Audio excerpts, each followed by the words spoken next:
When Alexander Grayson arrives in England, he comes as this American rather than, as in the novel, an Eastern European. From this day forward, you are an American industrialist. As American as God. Guns. And bourbon. We've set this Dracula in the time that Bram Stoker actually wrote it, in the late 1800s, and we're not sticking entirely to how it was. Ah, the mysterious Mr. Grayson, finally we meet. And you would be?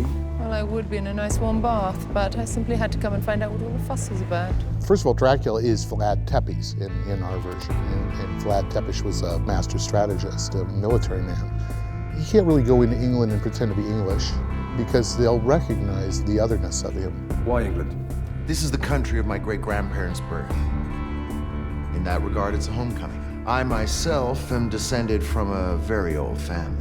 His cover story is that he made his money out in the West, so he can kind of ingratiate himself into British society as taking those things that would normally be a liability and turn them into assets, and that, you know, he's now this exotic creature. I give to you free, wireless power.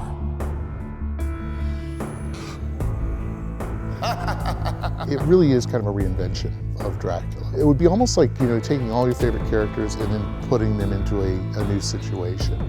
Out of the darkness. What we love about it is that we've made it appropriate for today's audience by virtue of changing the mythology in certain ways, adding characters, adding an overlay to it, and creating an alliance that people after the first episode will see and know and hopefully enjoy.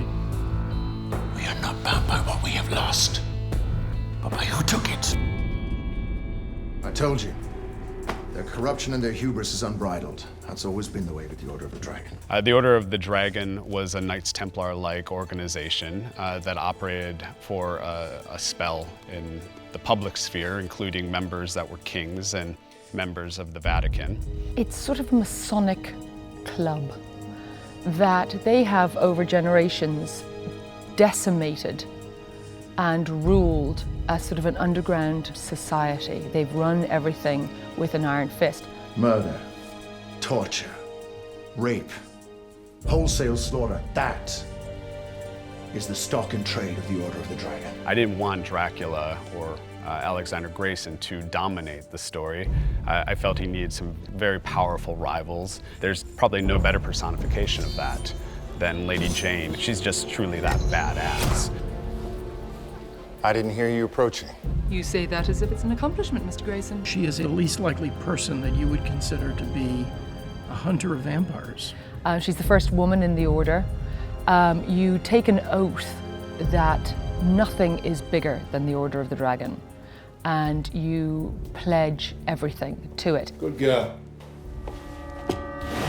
Well, when we were developing the story, it was always very important to me that the female characters were at the forefront of the story. One of the key moments in the premiere is really going to be at this coming out party. This carefully staged production that he's put on is very much interrupted when he locks eyes with Mina Murray, a young woman who immediately looks familiar to him, but more on some supernatural level, he feels an immediate connection to. That woman, blue satin, crepe chiffon.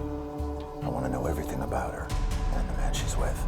Of course, sir. Mina's been dreaming about him since she was a child, and suddenly you're presented with that person.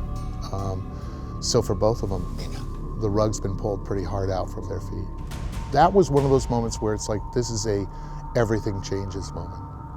Dracula's gone into a situation where he is engaging a much more powerful organization, and when he sees her, all bets are kind of off for him. All of a sudden, his mission has been severely compromised.